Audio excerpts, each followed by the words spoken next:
তার সৎ বাপের বাগান লিচুর বাগানে ঘুরে বেড়াচ্ছে এবং লিচু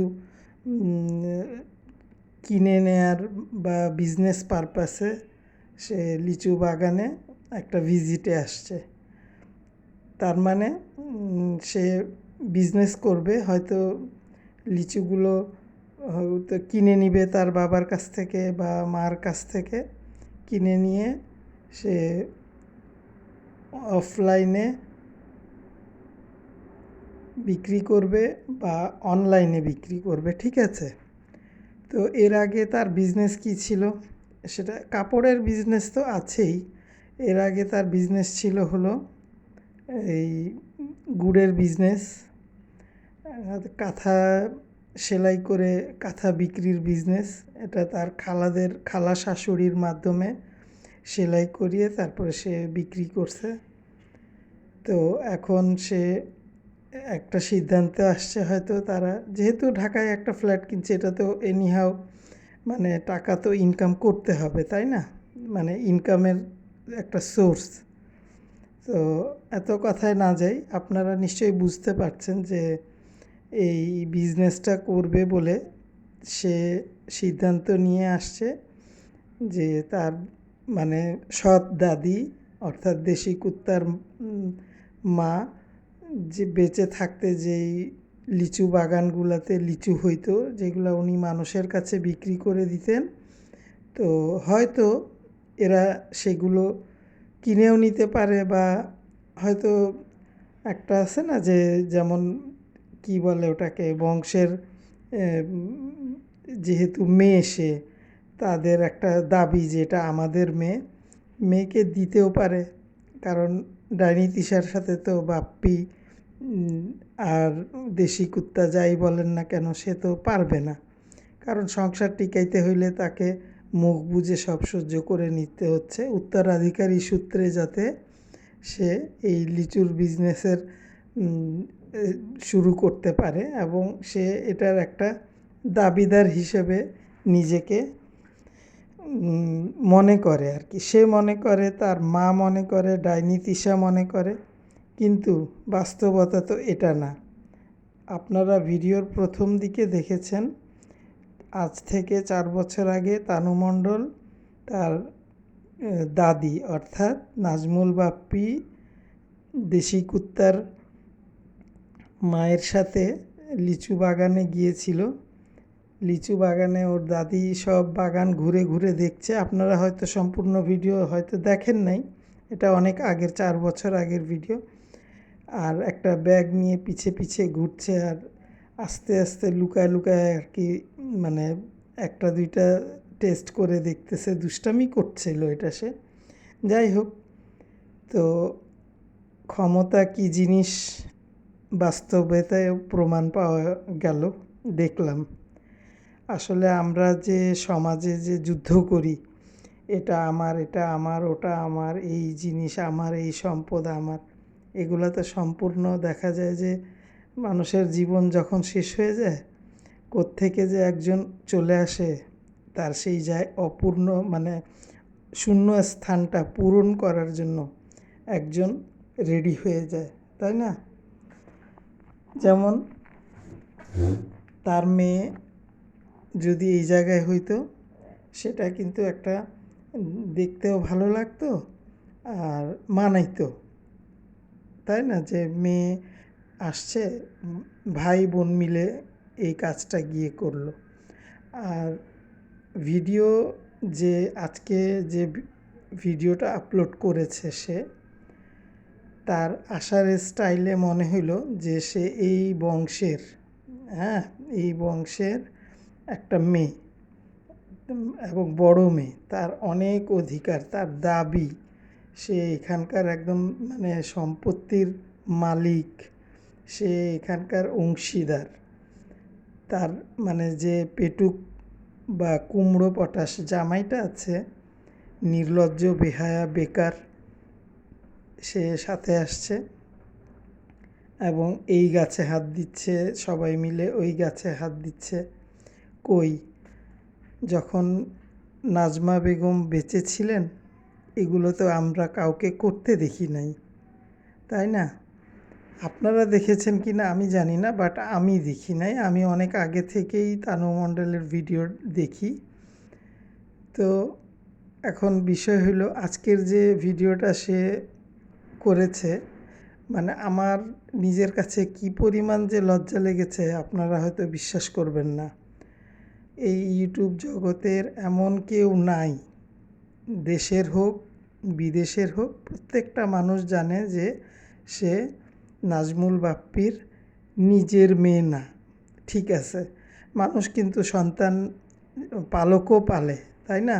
ধরে নিলাম ওকে পালক পালছে, কিন্তু তার আচরণ দেখে তার মনে হইল আমাদের বাগান, আমাদের গাছ, আমাদের লিচু বাগান, আমাদের এইটা, আমাদের সব তাদের। তার কোন দাদা এটা কিনে রেখে গেছে আমি বুঝলাম না। আর তার মা, যে কিনা মানে পুরা ইউটিউব জগতের হচ্ছে গিয়ে ধরেন যে সব নোংরামির সেরা, হ্যাঁ, সে এই ভিডিওতে করতে যে আসছে, যে সাথে গিয়ে যে সে তাকে অনুপ্রেরণা দিছে তার জামাইকে সহ। আর জামাই বা কেমন, আমি তো এটাই অবাক হয়ে গেলাম যে লজ্জা বলে কিছু যদি থাকে, মানুষ এত কিছু বলে, এমন এমন কথা বলে মানুষ, যেটা শুনলে মানুষ কিন্তু ওই রাস্তা মাড়ানোর কথা না, মানে ওই এলাকায় যাওয়ারই কথা না। আমি তো এইখানকার অ্যাকচুয়ালি বাস্তব যেটা সত্য, যে আমি তো এইখানকার কিছুই না। ওরা আমাকে দেশি কুত্তা নাজমুল বাপ্পি যে তাকে এত বড় করছে, বাবা বলে নিজেকে পরিচয় দিছে, সব জায়গায় তাকে এস্টাবলিশড করছে, সব কিছু করছে। এখন তো দেখা যাচ্ছে সে সম্পত্তির উপর হাত দিয়ে বসে আছে। মানলাম বিজনেস করবে, তারা কিনে নিবে বাগান, তারা লিচু বিক্রি করবে, কিন্তু কেন অন্য কোনো জায়গায় ছিল না?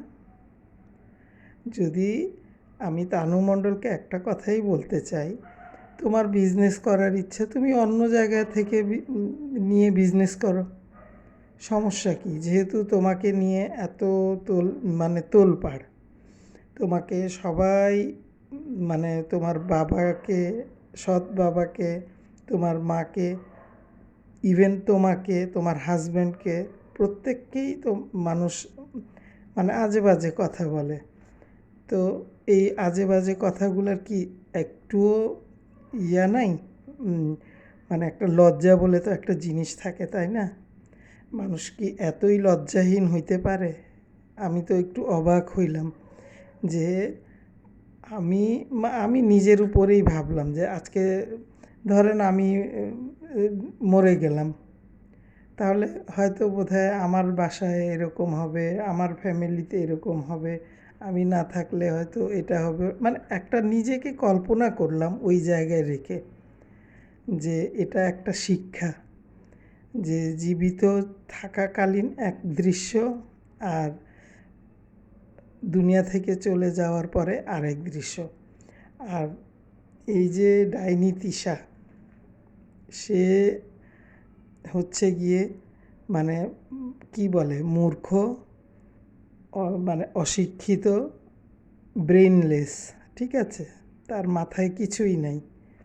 সে মেয়ের কাছে গাছ বিক্রি করছে ভালো কথা, বা করবে, আমরা তো এটা শিওর না। সে পারে না পুরো পৃথিবী তার মেয়েকে দিয়ে দিবে, ঠিক আছে? তো সে মেয়েকে এই ভিডিওটা করার তার দরকার কি ছিল? দরকার ছিল? এখন যেহেতু একটা কথা আছে যে হ্যাঁ, আপনারা, মানে ওরা তো আসলে ক্লিয়ারলি এটা বলে না যে রোস্টাররা আমাদেরকে এটা বলে ওটা বলে, মানে ভিউয়ার্সদেরকে বলে আপনারা আমাদেরকে এরকম কমেন্টস করেছেন, ওরকম। তো তোমরা তো ক্লিয়ার করে বলো না যে রোস্টাররা আমাদেরকে নিয়ে এগুলো নিয়ে রোস্ট করেছে, এটা ঠিক হয়নি বা এই সেই। তা আমি একটা কথা এই ডাইনি তিশাকে বলতে চাই, তুমি উশৃঙ্খল এবং একটা মানে উগ্র ফ্যামিলির মেয়ে, তুমি নিজেই তো উগ্র, তুমি তোমার মেয়ের কাছে গাছ বিক্রি করবা না ফল বিক্রি করবা না বিজনেস করবা, ফ্রিতেই দিয়ে দাও, এগুলো তুমি ভিডিওতে যখন দেখাবা তখন একটা মানুষ যদি খারাপ কমেন্ট করে সেটা কি তোমাদের স্বাভাবিকভাবে মেনে নেওয়া উচিত না? স্বাভাবিকভাবেই মেনে নেওয়া উচিত। এবং আমি আশা করি তানু মণ্ডল এই পারপাসে আর ফার্দার যেন একটা ভিডিও না দেয়। কী জন্য আমি বললাম? তার সম্মানের খাতিরে। মানুষ তো আজে বাজে কথা বলবে, মানুষ বলবে যে তুই তো এই বাড়ির কেউ না, তোকে তো তোর বাপ অন্য, তোর এটা তো সৎ বাপ, তুই এগুলো দখল দিচ্ছিস কেন? আর আজকের এই ভিডিও দেখে ওই দাঁতের বাগানের অবস্থা তো অনেক খারাপ হয়ে যাবে। সে ভাববে যে হায় হায় আমার মা মারা গেল আর আমার এই সব লুটপাট হচ্ছে দেখি। হ্যাঁ, লুটপাট হওয়ার আরও একটু বাকি আছে। সেটা হইলো এই তানু মণ্ডলের ছেলের জন্মদিন হবে না, তখন লুটপাট হবে। তখন দেখা যাবে যে পুরা ওই পদ্মার চরের যত লোকজন আছে এখানে লিচু খাইতে আসছে, আম খাইতে আসছে ফ্রিতে। কারণ তাদেরকে ইনভাইট করেই আসা হয়েছে যে তোমরা আসবা, তোমরা এসে এখানে লিচু খাবা, জন্মদিন খেয়ে তারপরে যাবা। এই নাজমা বেগমের জন্য আজকে আমার কিন্তু চরম দুঃখ হচ্ছে, তার মেয়ের বিষয়টাও চিন্তা করে দুঃখ হচ্ছে।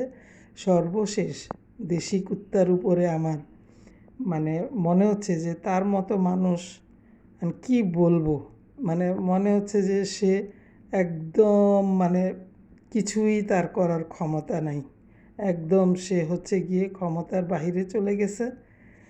সে বাহিরে থাকে, তার বউ যা ইচ্ছা তাই করে, তা না হলে তো তার বউ তো তাকে ছেড়ে দিবে, কারণ ছেড়ে দিয়ে গেলে তো তার সংসার শেষ, আর এটা তাদের জন্য কোনো বিষয় না।